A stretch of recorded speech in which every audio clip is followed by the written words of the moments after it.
పేదల ఆకలి తీర్చే అన్న క్యాంటీన్లను ఎందుకు రద్దు చేశారో వైసీపీ పాలకులు సమాధానం చెప్పాలని గిద్దలూరు ఎన్డీఏ కూటమి అభ్యర్థి ముత్తుమల అశోక్ రెడ్డి వైసీపీ పాలకులను ప్రశ్నించారు. నాడు తెలుగుదేశం హయాంలో పేదల ఆకలి తీర్చేందుకు గిద్దలూరు పట్టణంలో అన్న క్యాంటీన్లను ప్రారంభించి కేవలం ₹5కే పేదలకు 3 పూటల భోజనం అందించడం జరిగిందన్నారు. 2019లో అధికారంలోకి వైసీపీ ప్రభుత్వం పేద ప్రజలపై అకస్సుతో వారి ఆకలి తీర్చే అన్న క్యాంటీన్లను రద్దు చేసి పేదల కడుపు కొట్టిందన్నారు. పేదలకు సంక్షేమం అందించడం అంటే అన్న క్యాంటీన్లు రద్దు చేయడం, నిత్యావసర ధరలు, సిమెంట్, ఇసుక, గ్యాస్, విద్యుత్ ధరలు పెంచడమా అన్నారు. రాష్ట్రంలో వైసీపీ అధికారంలోకి వచ్చిన నాటి నుండి సంక్షేమం అభివృద్ధి కుంటపడిందన్నారు. ప్రజల సంక్షేమంపై గానీ దృష్టి పెట్టలేదన్నారు. మే 13న జరిగే ఎన్నికల్లో ప్రతి ఒక్కరూ తనకు మద్దతుగా నిలిచి ఎన్డీఏ కూటమి అభ్యర్థులకు సైకిల్ గుర్తుపై ఓటు వేసి అత్యధిక మెజార్టీతో గెలిపించాలని విజ్ఞప్తి చేశారు.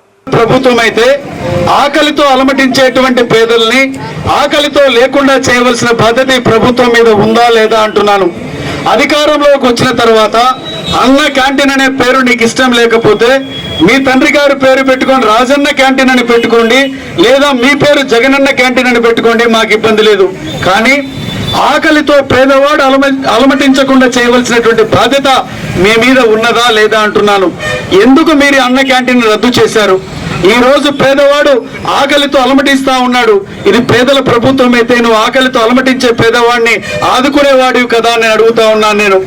ఇదే కాదు, ఆ రోజు మనం గిద్దలూరు పట్టణంలో ఎన్నో రకాలుగా మనం గిద్దలూరును అభివృద్ధి చేసుకున్నాం. టౌన్లో సిమెంట్ రోడ్లు వేసుకున్నాం.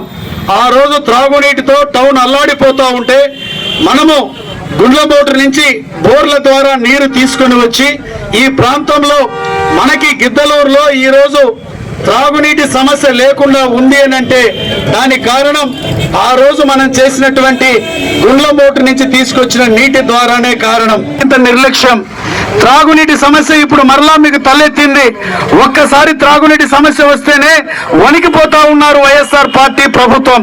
5 సంవత్సరాలు మాకు ఆ టైంలో త్రాగునీటి సమస్య ఉన్నా సమర్థవంతంగా సమస్యను అధిగమించాం, నీరు అందించాం. మేము శాస్త్ర ప్రభుత్వానికి చిత్తశుద్ధి లేదు అనే దానికి ఇంతకంటే ఇంకొక నిదర్శనం లేదు. ఇదే కాదు, ఆ రోజు మనం షాదీ ఖానా ఇక్కడ నిర్మించేదానికి 50 లక్షలు నేను మంజూరు చేయించినా. నేను 50 లక్షలు నేను మంజూరు చేయిస్తే ఆ రోజు మనకి ఆ యొక్క పిల్లర్స్ వరకు పనులు మొదలుపెట్టి అయిపోయే లోపల ప్రభుత్వం ఆగిపోయింది. ఆ యొక్క కాంట్రాక్టర్లకు బిల్లులు ఇవ్వలేదు, ఆ కాంట్రాక్టర్ తర్వాత పని చేయలేదు. అంటే మైనార్టీల పట్ల మొసలి కన్నీరు గారుస్తున్నటువంటి ఈ వైఎస్ఆర్ ప్రభుత్వం ఎందుకు మా మైనార్టీల సోదరులకి షాదీ ఖానాకు నిధులు మంజూరు చేయించినా మీరు ఆ పనులకి చేసిన పనులకు బిల్లు చెల్లించలేదు, దాన్ని ఎందుకు కంప్లీట్ చేయించలేదని నేను అడుగుతా ఉన్నాను నేను. అలాగే మా బీసీ సోదరులకి